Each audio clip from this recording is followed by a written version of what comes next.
This is the 2022 Mercedes-Benz EQS 580 4MATIC.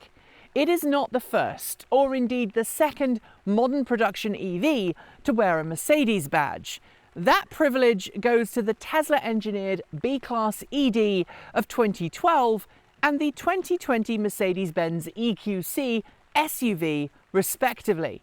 And coincidentally, we're recording this review the same day that Mercedes-Benz has revealed the EQS SUV, this car's bigger luxury SUV sibling. It's basically like this car, only in SUV form.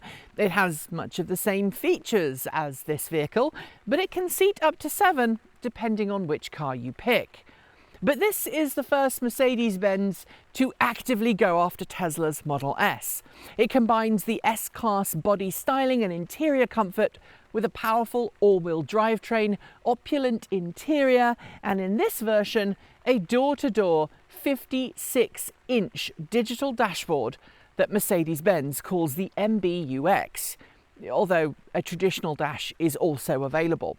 Today, slightly better dressed than usual, we'll be showing you around this car's exterior and interior, taking it for a drive and answering a very important question. Who is this car for? The answer, I think, might surprise you. This is the short version of this video, so if you want the longer, more in-depth version with extra content and maybe just some extra, follow the link below. And because we know that you are super busy, there are chapter marks letting you skip to the relevant section.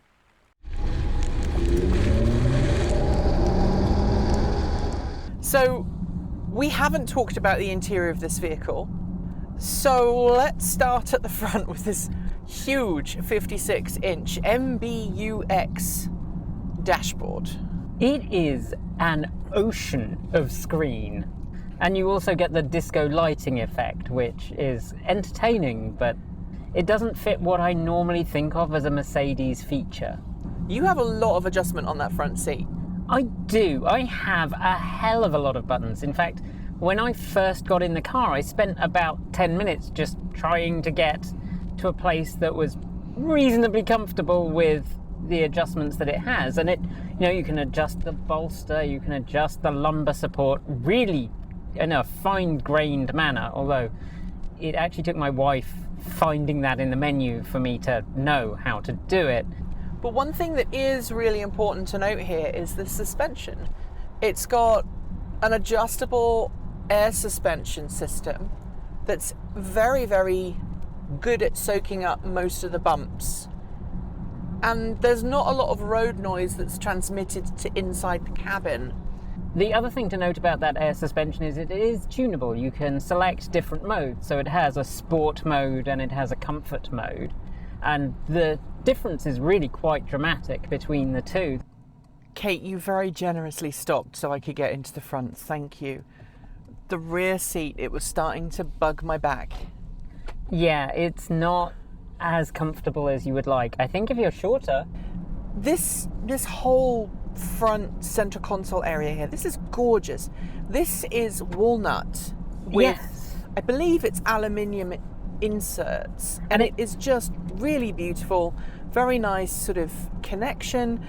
It's got an NFC reader, so you can actually pair your car with a phone and it will identify you with an NFC. It has a fingerprint reader right here that you can also use to set up if you want to have your car respond to your fingerprint to set up the settings. That's very over the top.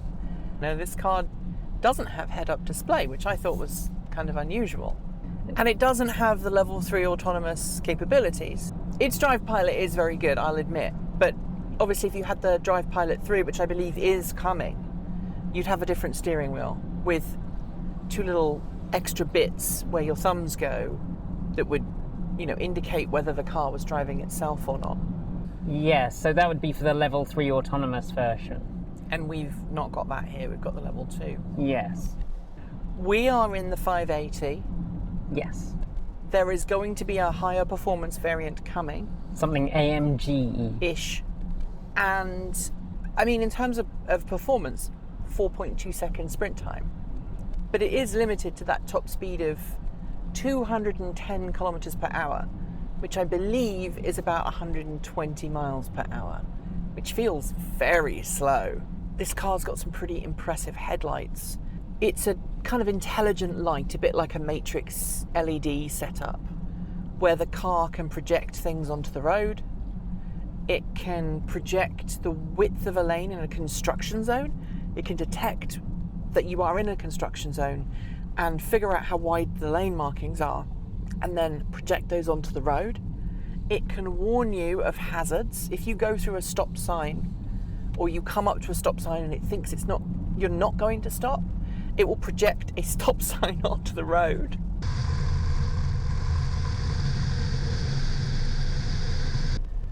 So we've just switched over.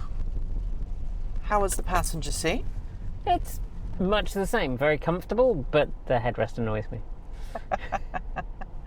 So, how's it to drive then, Nikki? So the four-wheel steering is really sublime, and I can go around corners far more quickly in this car than physics would dictate. We should talk about these panels. So obviously it looks like a Tiptronic gearbox, but it's not. It's actually an ability that allows you to change the amount of regeneration or recuperation, as they call it at Mercedes-Benz, when you lift off the throttle. Right now we're in normal recuperation. We can then change it to increased recuperation. So I'll lift off and actually you get a lot more regenerative braking. Or you can turn on what's called intelligent recuperation. Did you play with that? I did, and it is interesting. I think it's an experience that I could get used to.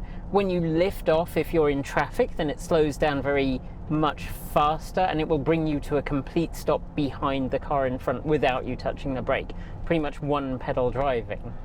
However, you're freaked out by the brake pedal, aren't you, Kate? Well, I am a little freaked out by the brake pedal. I'm also a little freaked out by the intelligent recuperation, which brings me to a much faster stop than I normally would, much later than I normally would.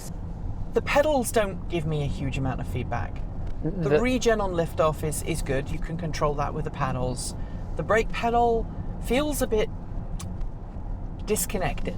It is very disconnected, and it also moves depending on what the regen is doing. Yes. Which is quite disconcerting. So if you have it in intelligent recuperation mode and you're coming up to traffic and you go to push it down, the brake pedal has started to feed in, and so it's in a different position to where you think it's going to be. And that can be really off-putting. Of course, we're driving on a country road right now, so we're not making use of the cruise control. But I've driven on the freeway quite a lot with this and was very impressed with the kind of level 2 semi-autonomous driver assistance system that this vehicle has. It's capable of keeping you in your lane. It's capable of doing assisted lane change, which is really good. You just tap the indicator and then when there is a space, the car will automatically change lanes for you.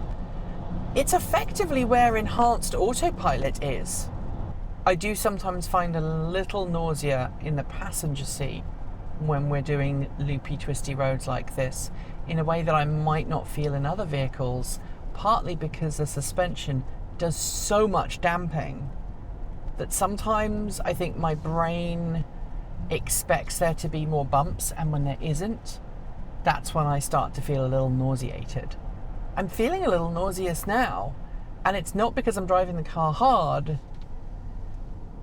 I think it's because of this gentle rolling that you're getting as you're moving along. Obviously, we can't talk about this car in its price point, clearly going after Tesla and the Model S, without talking about acceleration and performance. This thing, straight off the mark, 4.2 second sprint time. It feels quicker. It does. It definitely feels like a fast car. But it's not a fast car, but it doesn't have a very high top speed. No, and that is an interesting decision, particularly for a German automaker, to have a car which one would think would be at home on the Autobahn, but instead is limited to 210 kilometers an hour. Is that right? 210, so that's on 120-ish. Which I have gone nearly that fast on the Autobahn, and it is far too slow to travel on the Autobahn. So there you have it, the 2022 Mercedes-Benz EQS 580 4MATIC. Kate, we've had a look around, we've driven it. Now it's time for our verdict. Did you have fun? And who was it for? Well, did I have fun? It's a great car to drive. It's surprisingly good to drive given its size. But I still prefer my own one. If you are someone who has money and is used to the comforts in life, then the Spartan interior of the Tesla, which many people really like, is not necessarily what you're going to be looking for. But Mercedes is not really looking for new customers of this. It's looking for existing customers to go electric. This is a car for Mercedes-Benz customers. This is not going to win anybody away from a Tesla. It's not going to win anybody back from a Lucid. I think I have to agree with you, and unfortunately that for me is really down to the front seats. I mean, I just could not get that headrest to somewhere where I could sit in the seat, and driving down here, particularly after driving all day yesterday, I felt like I was getting a crick in my neck and I just couldn't resolve it.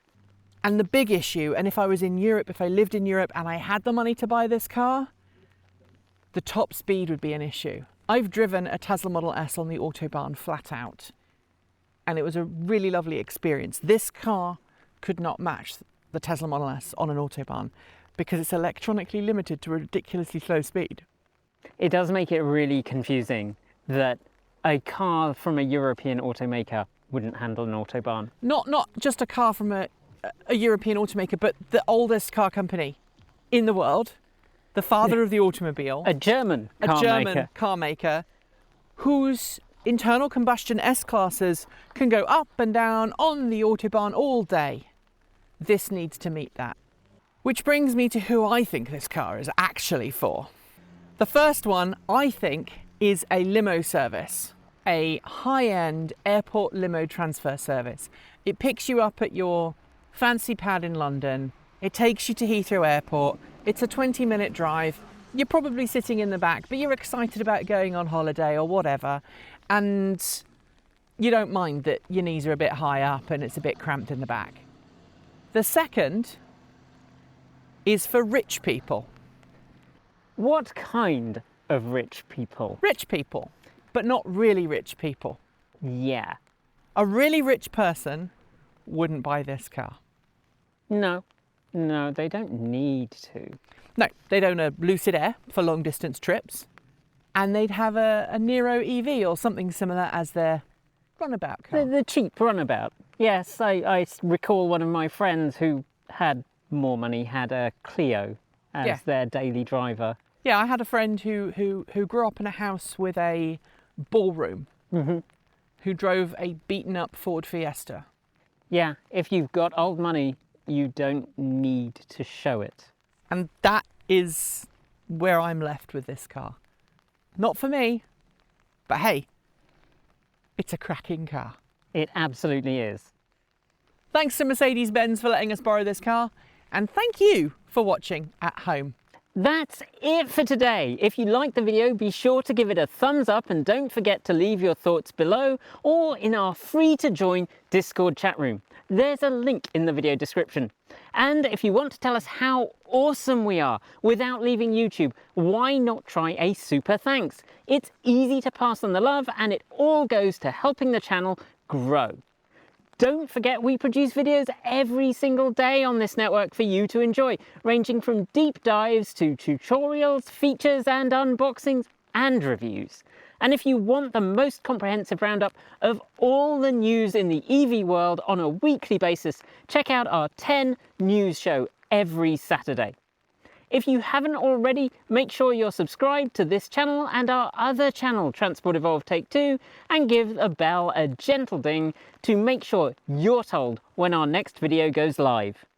Thanks on behalf of the entire TE crew go to the folks on my right for being our $15 to $49 a month supporters. Special thanks to our $50 a month patrons. That's Chris Maxwell, Bennett Elder, Brian Newton, Dave Kitchen, Michael Goad, Ricky Leon, Andrew Martin, Guido Drahota, Brophy Wolf, Taslet and the Gong, Gordon C, Stephen O'Donoghue, Carl Hodgson, Anthony Coates, Regine Fellows, Rory Litzwin, Anonymous Freak, Jim Burness, Chris Centaur and Denny Hyde. And our deepest gratitude to our $100 a month supporters: Marcel Ward, Reggie Watts, Joe Bresney, JP Fagerback, Will Grayland, Matthew Drobnak, John Lyons, Christopher Lee Jones, Andrew Glenn, Paul Conway, Laura Reynolds, Ellery Hensley and Ian. If you'd like to be part of that super amazing list of supporters, you can join Patreon at the link below. You can hit the join button to support us on YouTube, or you can show us your support through Ko-fi, buying something from our cool swag store, and of course, there are links below. And look, if you're unable to support us financially, just know that watching this video, liking it, sharing it, and commenting really helps with our analytics. Thanks for joining us, and as always, keep evolving.